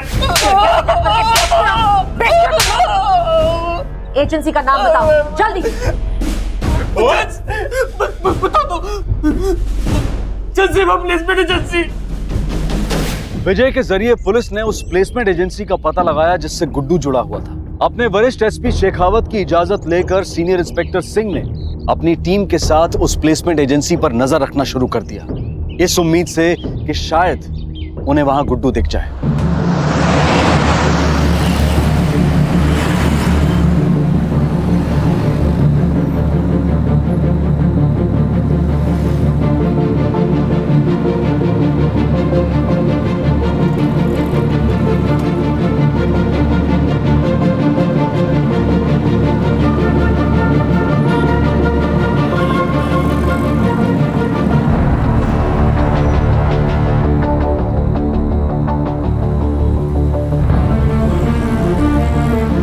सुनो जी, ये एड्रेस कहाँ पे है? लगता है अंदर जाना ही पड़ेगा, यहाँ से कुछ नहीं पता चलना। सही कह रहे मैडम जी। आगे जाके राइट। Thank you. नमस्ते जी, मैं मीना सिंह और ये मेरे हस्बैंड हैं। अच्छा, आप ही ने मुझे फोन किया था थोड़ी देर पहले। जी हाँ, एक्चुअली हम अभी अभी दिल्ली से यहाँ शिफ्ट हुए हैं और बिना हेल्प के बहुत तकलीफ हो रही है हमें। अरे आप बताइए, आपको कैसी लड़की चाहिए? एक्चुअली हम हस्बैंड वाइफ दोनों ही जॉब पे जाते हैं, इसलिए कोई भरोसेमंद अगर मिल सके तो। आप बिल्कुल फिक्र मत कीजिए, आपको बहुत ही अच्छी वर्कर देंगे हम।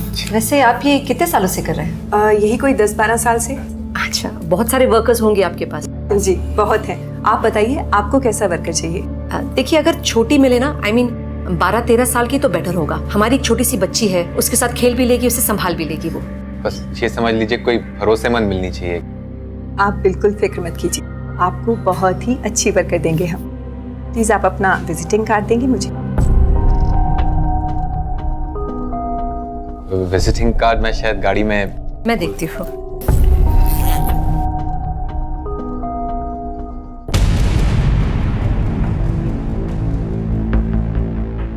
एक्चुअली क्या है ना, वाइफ भी जॉब करती है, तो अगर उसको कोई मदद मिल जाए घर के कामों में। जी आप बैठिए, मैं फाइल्स लेके। जल्दी से फोन लगाओ।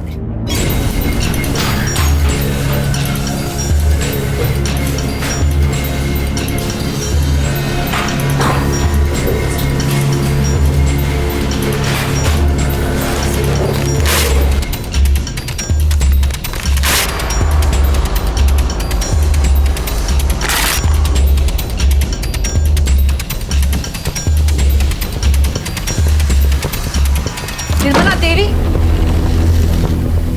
जल्दी है तेरे को? हाँ, सबूत मिटाने की। आग बुझाओ जल्दी से। मैडम जी आपको गलतफहमी हो गई, ये कागज कोई और है। किसको क्या गलतफहमी हुई है ना, सब पता चल जाना है। सागर जाओ, यहाँ का कोना कोना छान मारो, कहीं कोई बच्चा तो नहीं। Yes ma'am.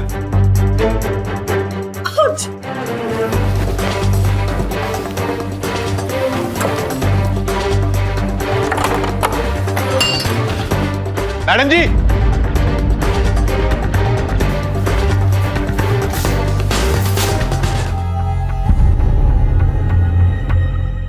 बच्ची का मुंह चलाया तूने। सागर, गरम गरम कोयला लेके आओ।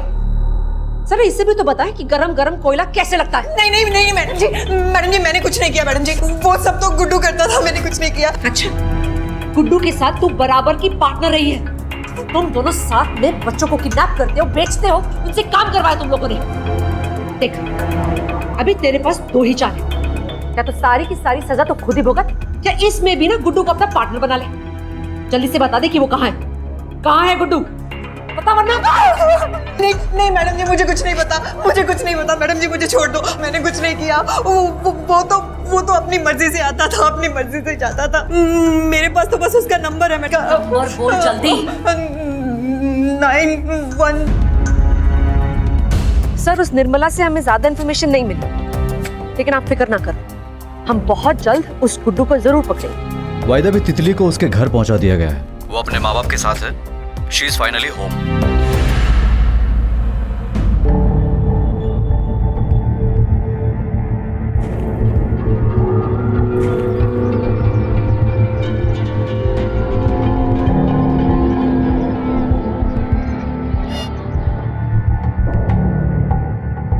ये मटर पनीर किसका फेवरेट है? देखो मैं आपके लिए मटर पनीर बना के लाई हूँ, चलो खाओ। बेटा कितने प्यार से बना के लाई हूँ, थोड़ा सा तो खाओ ना। अले अले अले, देखो तितली बेटा, पापा आज आपके लिए क्या लेकर आए हैं। ओ, रंग बिरंगी कहानियों वाली बुक्स।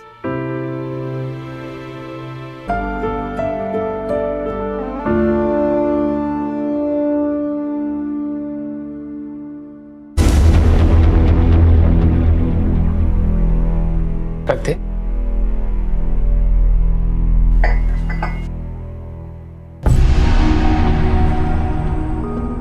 पानी ला जरा। आ गए तुम? क्या हाय राम, मैं तो थकी गई। पता कितनी शॉपिंग करी आज मैंने।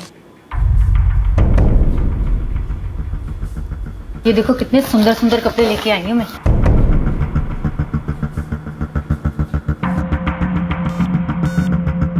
नहीं सर जी, आपकी बात समझ गया मैं। आप टेंशन ना लो, मैं हूं ना, मैं ठीक करता हूं। लगा?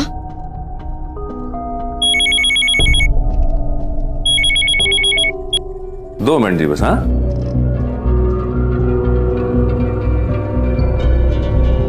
ओए, ध्यान से सुन, पटरी पे आ जा। समझी तेरे साथ अच्छा नहीं होना वरना। याद है ना तेरी बहन की जुबान किस तरह जलाई थी? तूने कुछ भी उल्टा सीधा किया, इस बार उसको पूरा जला दूंगा। प्लीज अंकल प्लीज, आप तितली के साथ कुछ मत करना। आप जो बोलोगे वो मैं करूंगी। फिर काट दिया उसने मैडम जी। शाबाश,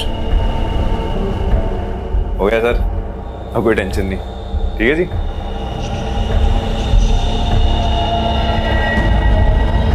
ये मैडम को भी चैन है नहीं। मैडम जी, किसी का फोन आ रहा है। हेलो। हाँ जी मैडम जी, क्या हो गया? इंस्पेक्टर पूनम सिंह, देख गुड्डू फोन ना कटी। मेरी बात ध्यान नाल सुन, आज नहीं तो कल ना हमने तुम्हें पकड़ ही लेना है, और फिर तेरे ये पूरा डिमांड और सप्लाई अपने आप ही बाहर आ जाएगा, समझ आएगा? पर एक रास्ता जिससे तू बच सकता है, मुझसे मिल, पैसे दे के खुश कर दे, हो सकता है तो बच जाए।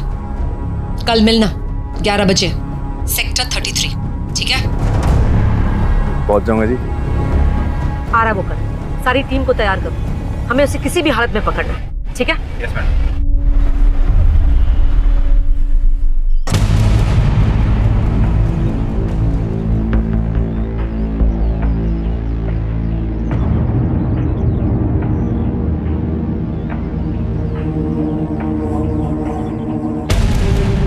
कैसे मैडम जी?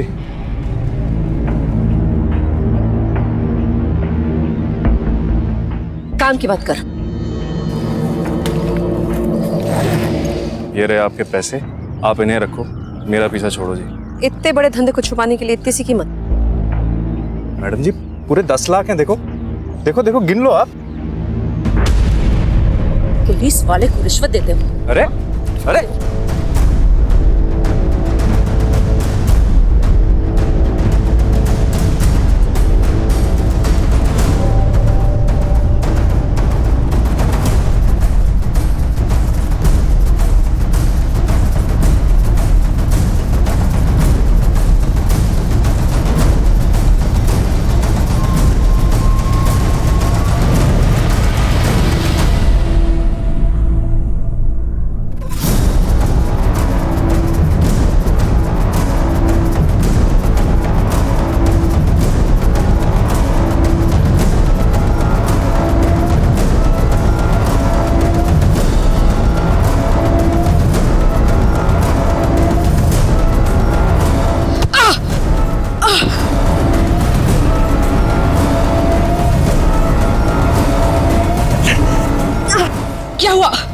लगता है निकल गया मैम।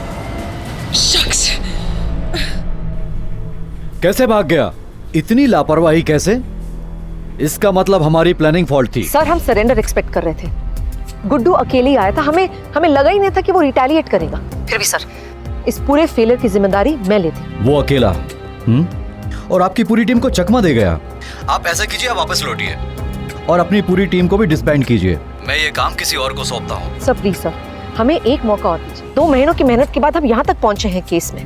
मैं मानती हूँ ये सेटबैक हुआ है, लेकिन ये हमारा पहला है सेटबैक सर। अगर आगे से ऐसा कुछ भी होता है तो मैं खुद ही आपको ये केस हैंड ओवर करूंगी। देखिए हम पूरी तरह से कमिटेड है इस रैकेट को खत्म करने के लिए। 1 more chance please. Okay, last chance. Thank you sir. जय हिंद। जय हिंद।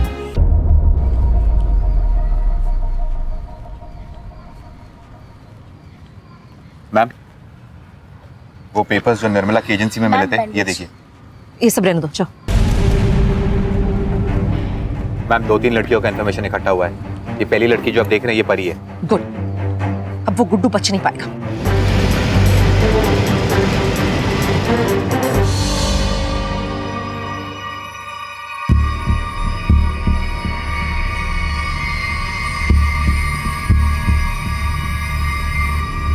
ये तो परी नहीं है मैम।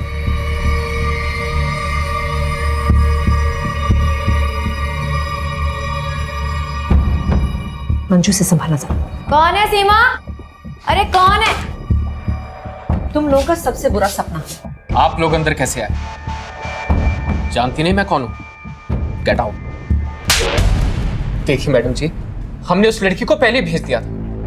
हमें थोड़ी ना पता था कि वो लड़की नाबालिग है। पता नहीं था या पता लगाना नहीं चाहते थे? वैसे ये जो लड़की अभी अभी भेजी ना मैंने, वो भी नाबालिग है, क्या ये भी नहीं पता था? मैडम जी ये सब कुछ गुड्डू का किया था। हाँ क्यों नहीं, और आप लोगों ने कुछ भी नहीं किया ना?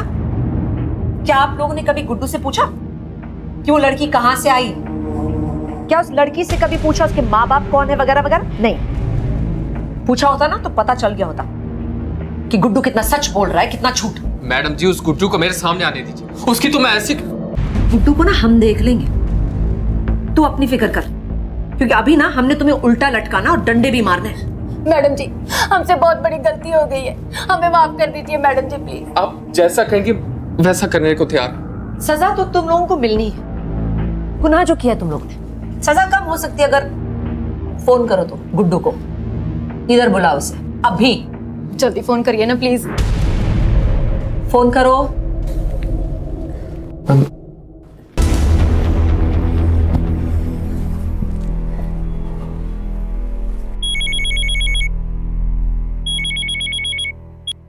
हेलो। देख अभी आकर उस लड़की को लेकर जा। बाजी मैं अभी नहीं आ सकता, ठीक है? देख गुड्डू, मेरी बात समझने की कोशिश कर, वरना तेरे बाकी पैसे नहीं दूंगा मैं। हाँ भाई ठंड रखो, कोई नहीं। अच्छा ठीक है मैं आ रहा हूँ। ओके आ रहा हूँ। ओ उनकी हो गया सर जी, केड़ा से आपका उन है?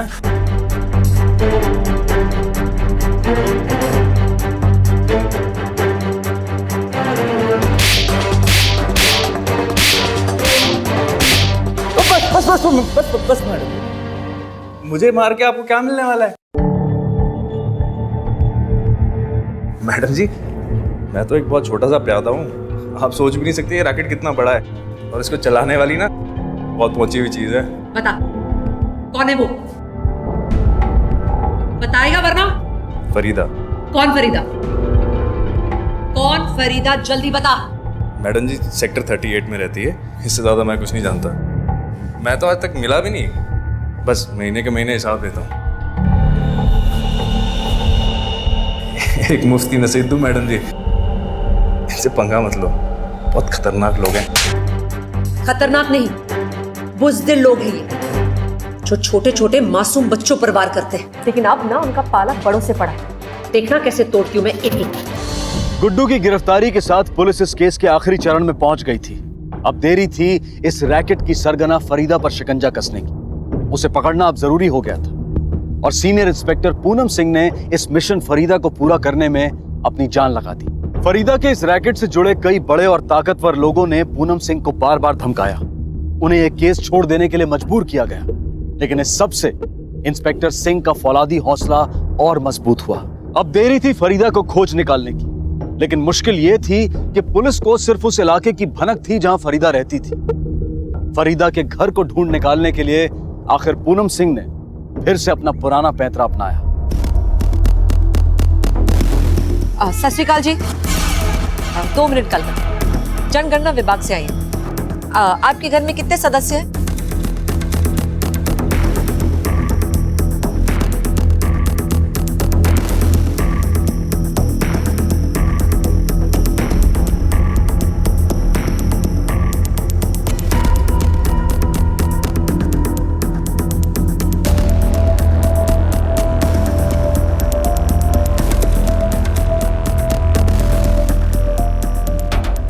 एक्सक्यूज मी, सेंसस विभाग से आई हैं, कुछ इन्फॉर्मेशन चाहिए थी। देखिए मेरे पास अभी टाइम नहीं है, आप बाद में आइएगा।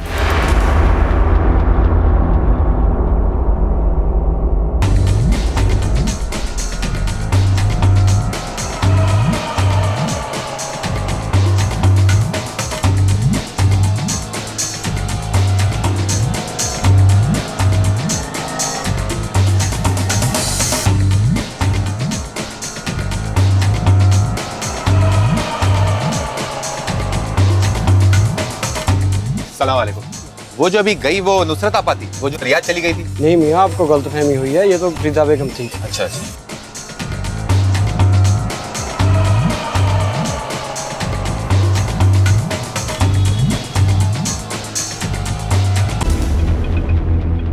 आपाजान, एक अनजान औरत कुछ आदमियों के साथ 2-3 दिन से आपके घर के चक्कर लगा रही है जी। आप थोड़ा होशियार रहिएगा। औरत? लगता है इंस्पेक्टर पूनम सिंह यहाँ तक पहुंच गई। गुड्डू, जरूर उसी बेवकूफ ने मुंह खोला होगा। खैर कोई बात नहीं, देख लें। लगता है आ गई।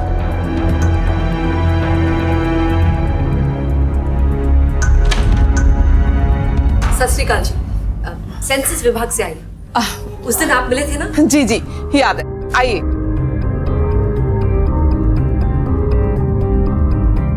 माफ कीजिएगा, उस दिन मैं जरा मसरूफ थी, कुछ काम ही ऐसा आ गया था कि आपसे ज्यादा बात नहीं हो पाई। हाँ जी, एक्चुअली जस्ट जनरल इंफॉर्मेशन हमें चाहिए था।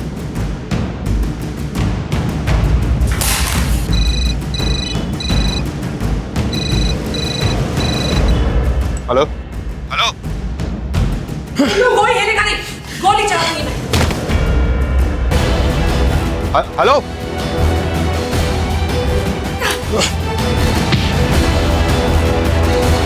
हेलो ओए,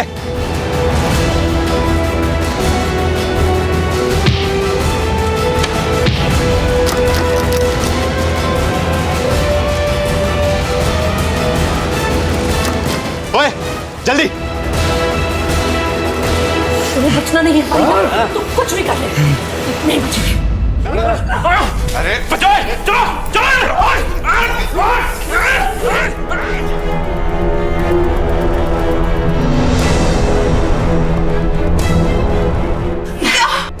बहुत कर लिया धंधा फरीदा, बहुत बेच लिया बच्चियों को।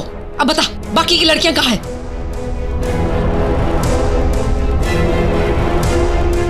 चलो बेटा चलो। अरे आप क्या कर रहे हो? तुम कहाँ भी लेके चलो जा रहे हो? साथ में। कहाँ ले? बच्चों से काम कराती है। बेटा छोड़ो ये। अरे कहाँ ले जा रहे हो उसे? कहाँ ले जा रहे हो? कहाँ ले जा रहे हो? कहाँ ले जा रहे हो? बच्चे से काम करा दे आप। 2 महीने के जोखिम भरे संघर्ष के बाद आखिर सीनियर इंस्पेक्टर पूनम सिंह ने अपनी बहादुरी और अपने दृढ़ संकल्प द्वारा मानव तस्करी और जबरन मजदूरी के इस बड़े रैकेट का पर्दाफाश कर दिया। और सीनियर इंस्पेक्टर पूनम सिंह के काम की सराहना करते हुए लोग उन्हें प्यार से लेडी सिंघम भी बुलाते हैं। इंस्पेक्टर सिंह और उनकी टीम ने तकरीबन 60 से भी ज्यादा लड़कियों को आजाद करा के सुरक्षा पूर्वक उनके घर, उनके परिवारों तक पहुंचाया। परी, घर चले? बस बस बस। Congratulation Singh. Thank you sir. इन मासूम बच्चों की जिंदगी बचाकर आपने और आपकी टीम ने बहुत बड़ा काम किया है। Well done. Thank you sir. जय हिंद। जय हिंद।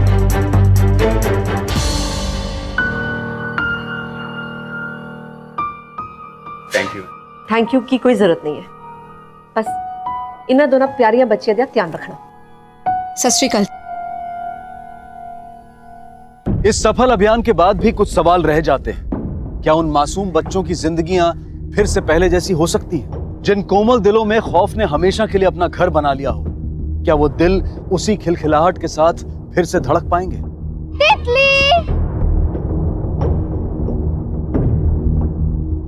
इन बच्चों से इनकी मासूमियत छीन ली गई और इसके लिए कुछ हद तक हम भी जिम्मेदार हैं। सहूलियत के नाम पर हम बिना सोचे समझे किसी से भी अपना काम करवा लेते हैं, लेकिन किसी बच्चे को रोजगार देने से पहले यह सोचिए कि शायद उसका अपहरण हुआ हो। यह सोचिए कि वो भी किसी की संतान है। सोचिए कि उन माँ बाप पर क्या गुजर रही होगी, उस बदकिस्मत बच्चे पर क्या गुजर रही होगी। जब आप अपने आप को, अपने बच्चों को उनकी जगह पर रखकर सोचेंगे, तब आप ये समझ पाएंगे कि यह अपराध कितना भयंकर रूप ले चुका है और इसका रोका जाना कितना जरूरी है। किसी को भी काम पर रखते वक्त ये जानने की कोशिश जरूर कीजिए कि कहीं उससे ये काम जबरदस्ती तो नहीं करवाया जा रहा। याद रखिए, वक्त बहुत कम है और चुनौती बहुत बड़ी है। इसी विचार के साथ मैं अनूप सोनी आपसे विदा लेता हूं। आपसे फिर मुलाकात होगी अगले एपिसोड में और खुलासा करेंगे एक और जुर्म का। तब तक अपना और अपने परिवार का ख्याल रखें और देखते रहें क्राइम पेट्रोल डायल 100। सबक एक को, सीख हम सबको। जय। क्राइम पेट्रोल के और भी दिलचस्प कहानी देखने के लिए हमारे चैनल को सब्सक्राइब करें और बेल आइकॉन दबाना न भूलें।